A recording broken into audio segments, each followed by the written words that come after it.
You can get discouraged a lot of ways, but the one surefire way to avoid discouragement, first of all, let's understand something. We're all participating in this thing called life. All of us. Life has ebb and flows, mountaintops, it's got valleys, it's got thunderstorms in it, earthquakes. This life, you stop expecting it to go smooth, because it ain't finna go smooth. The road to success is always under construction. This life ain't set up to be smooth. You combat negativity and you combat discouragement with gratitude. It's the one way to combat discouragement is with gratitude. What messes you up is you focus on the thing that's not happening, and that causes you to get discouraged.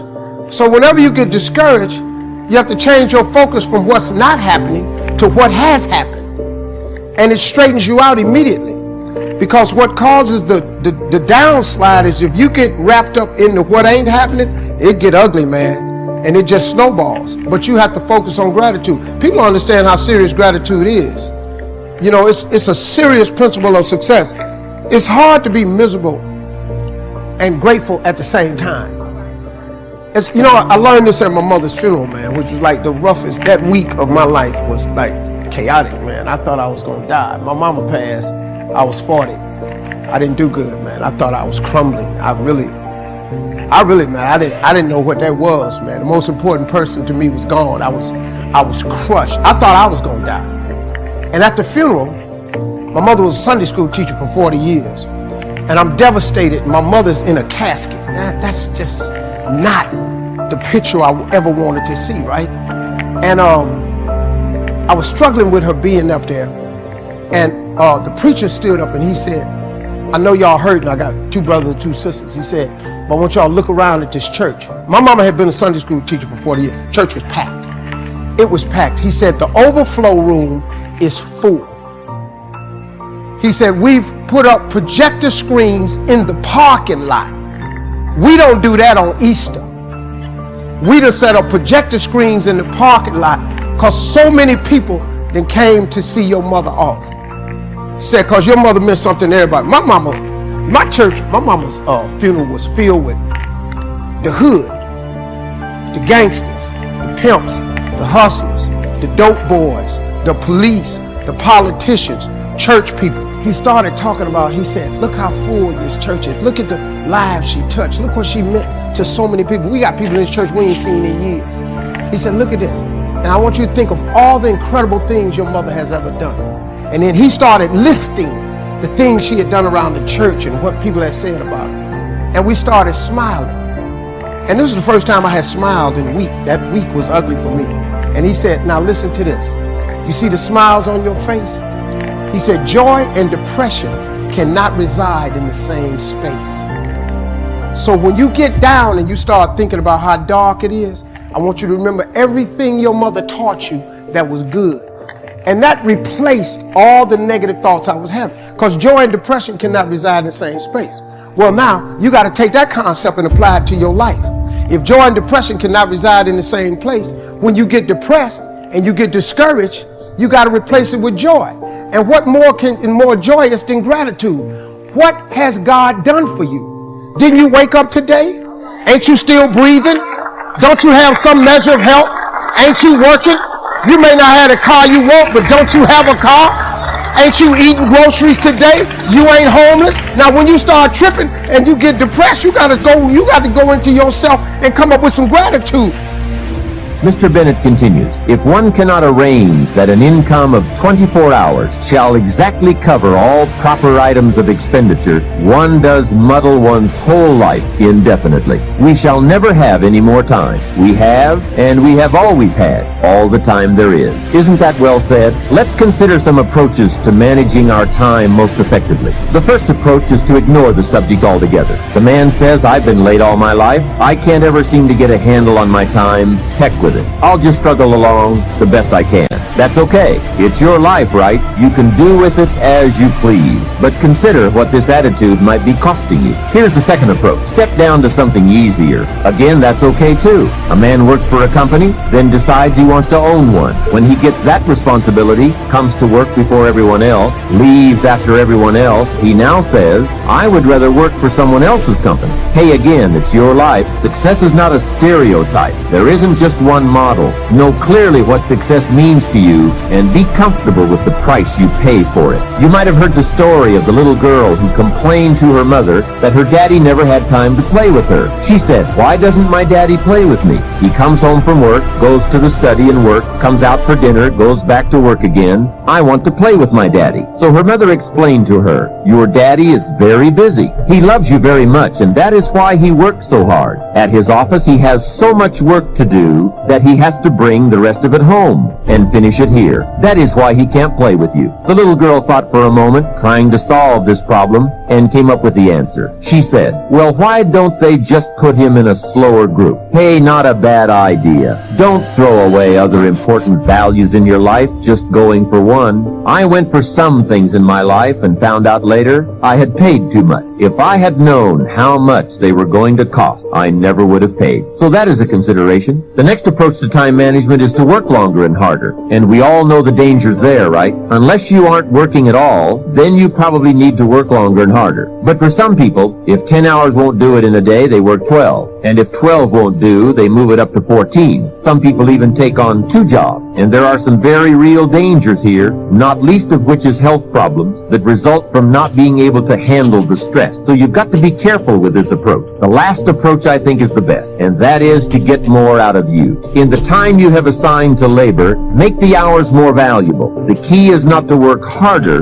but to work smarter. If you're putting in about 8 or 10 hours a day, 6 days a week, that's about it. You can't work much harder. But remember, it's not the hours you put in that count. It's what you put in the hours. Get more from you to make the investment of time more valuable. And no telling how valuable you can become. We don't lack the capacity, we only lack the ideas and the will and the discipline to carry them out. In considering the subject of time management, remember that a big part of the key for changing is to take it in small steps. Most of us don't make revolutionary changes. We change a few degrees at a time. When you get some life momentum rolling, it's not that easy to make all the changes all at once. Hey, you can't whip a U-turn with the Queen Elizabeth II. When that big ship gets moving, they say it takes 7 miles just to get it stopped. So when it's really moving, you just have to nudge it a little, and finally you get it turned. That's a lot like our lives, a few nudges at a time. How many of you know that it's hard building a thriving residual income on a monthly basis? Raise your hands. That's why most people won't say yeah. It's much easier to complain about the economy. It's much easier to complain about our elected officials. It's much easier to talk about the recession. That's much easier to come up with excuses why you can't do it. That's where I was. That's where I set up station for a long time. My mentor said something to me, Mike, wait, I want you to write this down. He said, anybody can complain. He said, if you do what is easy, that's complaining. If you do what is easy, your life will be hard. But if you do what is hard, your life will be easy. Come on, that's strong medicine. If you do what is easy, complain about your situation, your circumstance. If you do what is easy, stand around and be a volunteer victim like everybody else. If you do what is easy, surrender and give up on your dreams. Become depressed and bitter and angry. Anybody can do that. If you do what is easy, your life be hard. But if you do what is hard, keep coming back again and again and again. If you do what is hard, approaching strangers, talking to people in shopping malls, get up dressed every day, going out prospecting, knowing some way, somehow, with a spirit of expectation, somebody's out here looking for an opportunity. You can go outside right now and see some pigeons, but you're out hunting for eagles, and they're not common. And if you do that over and over and over again, somebody Somebody's going to show up. Somebody's going to say, I'm the one. Dr. Thurman, I love him so. What a great. He said there's something in each and every one of them that waits and listens to the voice of the genuine in yourself. It will be perhaps the only guide you will ever have. And if you cannot hear it, all of your life, your days will be spent on the ends of string that somebody else pulls. And I submit to you, you invested time and money, go to the airport, fly across country. I suggest to you, some of you drove here, I suggest you showed up because you said, I'm going to pull my own strings. I'm going to control my own life. Nobody will ever pull my strings again. Give yourselves a round of applause. I want you to write this down. Choosing your future. It's a program that we've created that's designed to put in place for you to work on yourself. A systematic process that changes your mindset. It's possible, it's necessary, it's you, it's hard, it's worth it, it's done. It's 6 CDs. I'm tired, y'all. I'm tired of shortcuts. I'm tired of 15-year-olds being killed in drive-by shootings. I'm tired of 3-year-olds getting shot through a door in our own house plan because we won't talk about life. Somebody has got to have the courage to talk about life that is not just a straight line and everything that just fall into place. And Peter, the great apostle of the New Testament, is warming himself by the fire of the Romans, denying Jesus, and not just saying I'm not his disciple. He said, I don't even know him. It's a shame, but it's true. And what of Thomas? Thomas, who said, we must go and die with him. Where is he? Where is Thomas? Not in the upper room later when Jesus rose from the dead. Where is he at the cross? Because when Jesus left for Jerusalem, Thomas said, look it up, I must go and die with him. But when that dying got real, a lot of people say a lot of stuff until it gets real. For better or for worse, in sickness and in health, to richer and for poor, till you pee on yourself. When it gets worse, don't be so carried away about what people say, because Thomas, who was ready to die for him, turns up MIA at the cross. I see John, I see Mary, I see the Roman soldiers. Where is Thomas at the cross? No wonder he doesn't show up in the upper room. Shame. No wonder he is not gathering with the rest of the disciples, because they heard him say, I will die with him. And they know he had shrank into the bushes and ran down the path and went over the hill and swam across the creek to get away from death. And what about Judas and his infamous betrayal of Jesus? I was reading a non-canonical book called The Gospel of Judas that has been discovered in the antiquities of history. And in it purports the ideology that Judas really wasn't trying to betray Jesus. He was trying to put Jesus in a situation where he would have to overthrow Rome so that the kingdom could come. And he thought that if he got Jesus in an open confrontation with Rome, that Jesus would show his power and rise to power, and he would finally take on politics and stop healing sick people. Because I'm tired of you healing sick people. That's not why I'm following you. I'm following you because I want political power. And the trick blew up in his face, and he didn't know they were going to kill him. If he knew they were going to kill him, then why did he hang himself? He hung himself because he got caught in his own web, and it cost somebody their life. And some of us have made decisions that cost other people their lives and their careers and their futures. And it's hard to live when you got the masterful plot and the plot goes wrong. Can I go deeper? I want to submit, just for your curiosity, it could be possible that had Judas not hung himself, he could have got the same. He could have come and fallen on his knees and said, forgive me. And I know you don't believe it, but I will defend it. If Jesus could be dying on the cross and say, Father, forgive them, for they know not what they do, while they nailed him to the tree, then surely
feel like I'm losing my mind.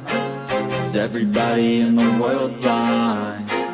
Please, Lord, give me a sign, a sign. I feel like I'm losing my mind. Is everybody in the world blind? Please, Lord, give me a sign, a sign. I wanna be the greatest. Everybody on the fake shit. I look around and feel like everybody is the fakest. I make this every day and I'm impatient, hoping one day I blow up from the basement. Statement, the top is so vacant. I don't hear shit that I think is amazing. Waiting for my day when I'm playing sold out shows for 1,000 faces. Hey, give me that crown, get in my way and to be put down. It ain't your place, all this my town. If I want that shit, then I'll get it right now. I'm losing it, the noose it fits, I'm losing shit. A stupid myth, you choose to live or choose to dip. You choose to fight or lose your grip and lose a gift. I feel like I'm losing my mind. Is everybody in the world blind?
I feel like I'm losing my mind.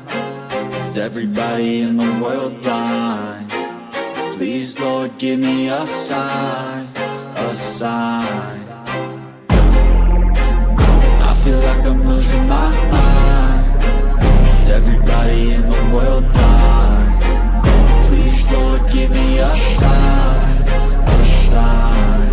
I wanna be the greatest. Everybody on the fake shit. I look around and feel like everybody is the fakest. I make this every day and I'm impatient, hoping one day I blow up from the basement. Statement, the top is so vacant. I don't hear shit that I think is amazing. Waiting for my day when I'm playing sold out shows for 1,000 faces. Hey, give me that crown, get in my way and to be put down. It ain't your place, all this my town. If I want that shit, then I'll get it right now.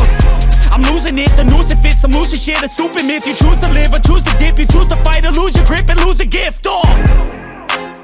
I feel like I'm losing my mind. Is everybody in the world blind? Please, Lord, give me a sign, a sign. I feel like I'm losing my mind. Is everybody in the world blind? Please, Lord, give me a sign, a sign. Yeah. There's no mercy in this world, just hunger-thirsty persons in different versions. Each new update, that shit worsens. Why? Pull back the curtain and you'll see the different vermin. We all have different burdens that all seem to cause disturbance. Yo, so do me a favor, don't treat me like a neighbor. Don't need the different flavors of your problems just to savor.